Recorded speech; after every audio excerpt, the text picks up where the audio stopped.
రాష్ట్ర వ్యాప్తంగా అత్యంత ఘనంగా అంతర్జాతీయ మహిళా దినోత్సవం జరిపారు. చంద్రబాబు నాయుడు గారు నిన్న అంతర్జాతీయ మహిళా దినోత్సవం సందర్భంగా ప్రకటిస్తూ ఈ రాష్ట్రంలో 5 లక్షల మందిని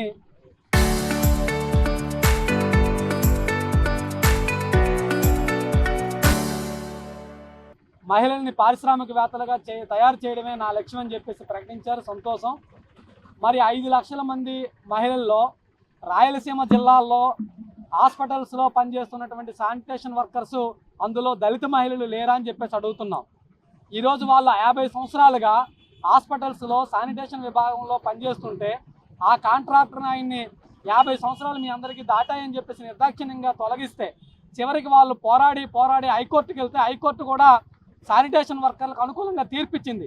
ఇది అన్యాయం, వెంటనే వీళ్ళందరినీ విధుల్లోకి తీసుకోండి, 60 ఏళ్ళ వరకు కొనసాగించండి అని చెప్పేసి హైకోర్టు ఉత్తర్వులు ఇచ్చినా ఆ కాంట్రాక్టర్ భాస్కర్ నాయుడు ఇంతవరకు తీసుకోలేదు.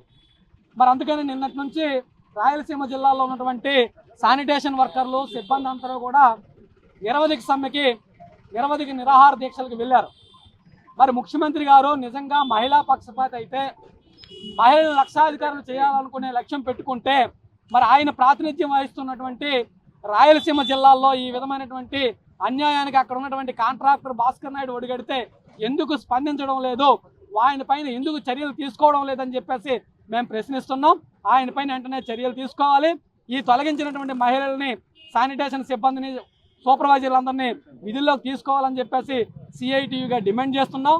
లేని పక్షంలో భవిష్యత్తులో రాష్ట్ర వ్యాప్తంగా వాళ్ళకి మద్దతుగా అన్ని హాస్పిటల్లో పనిచేస్తున్నటువంటి శానిటేషన్ వర్కర్లని సూపర్వైజర్లని సిబ్బందిని ఈ పోరాటానికి భాగస్వామ్యం చేస్తామని చెప్పి చరిత్ర సృష్టించినోడు